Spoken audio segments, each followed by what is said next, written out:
The warrior women on today's show are doing work to stand on their own. My feet have stood next to her feet for so long, I wasn't sure how mine would operate by themselves. They have found their own voices and have been faithful in their victories. I'm not that girl that's stuck in misery or a victim.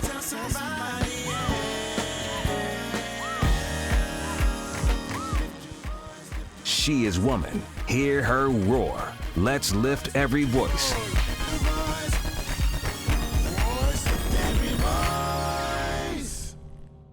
What's happening? It's Derek Farnsworth Bentley Watkins here, and this is Lift Every Voice.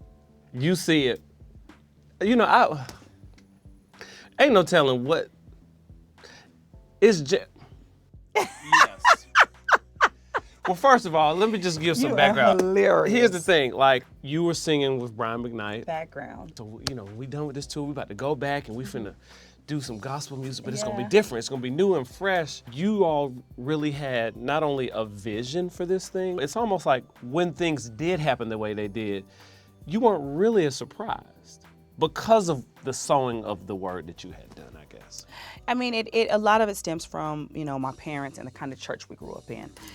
We had prayer meetings all the time, and they weren't prayer meetings just asking God for stuff. It was just, we were praying to be prepared for what we believed the call on our lives were. So I always believed that there was greatness in my future. I just didn't know when it was coming or how it was coming, but I always wanted to be prepared for it. So when me and Tina were singing backgrounds, there were certain background gigs that we were offered that we would not take because we were like, well, we're gonna be gospel singers one day, and that wouldn't be, I don't wanna do that. So we would turn a lot of jobs down singing with some very prominent, you know, R&B singers. We chose stuff that was safe, but we still knew that it was an opportunity to learn the business. So, you know, of course, at that time we talked to our pastor, who was my uncle, and he said, no, go do it just when you finish, come back and be at church on Sunday.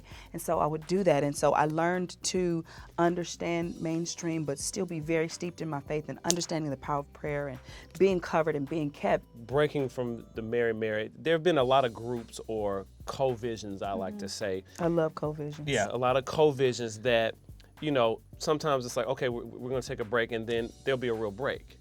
But for you, it was like, okay, I'm about to move forward. There's a sound, there's something I need to say, and I need to do it now.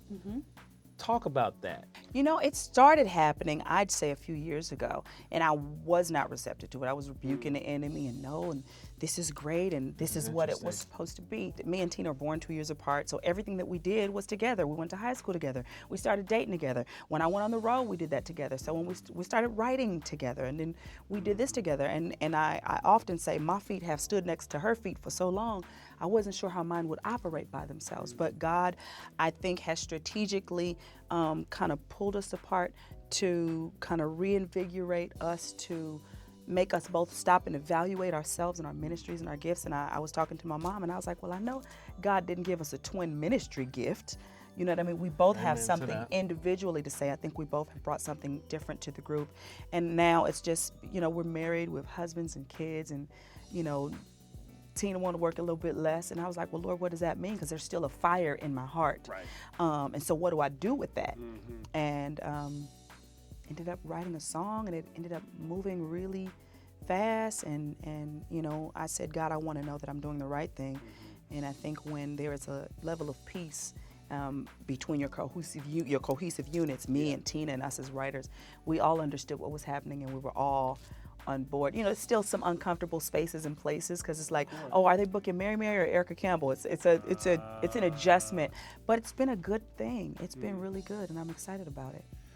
Wow. Okay, we're gonna take a break. Okay. And we're gonna come right back with Erica Campbell. Get into it, leather sleeves and all. We'll be back. Your victory is closer than you think.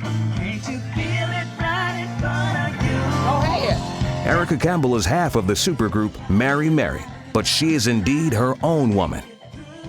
You know, it was hard because there are insecurities because it's new, and people are used to Mary, and are they going to want Erica? You've been very open confessing that it was abusive at times. Yes.